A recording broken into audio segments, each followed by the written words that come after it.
चीनी तेल गरम है चीनी टे पकेबा लाल हवा पर्यंत शुखिला लंका जीरा दालचीनी टे तेल गरम है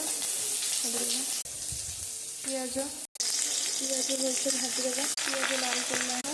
धनिया पत्र देगी बटा पकईदेवा एतिक बिलाटी को भी ग्राइंड करदे धनिया गुंड चिकेन मसला लुण हल्दी लंका गुंड मसला सब पका हो गला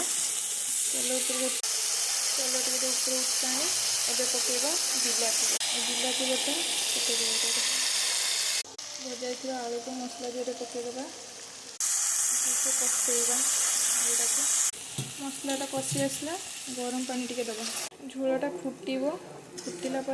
भजा माछ पकईदेवा धनिया पत्र पकईदेवा हो गला।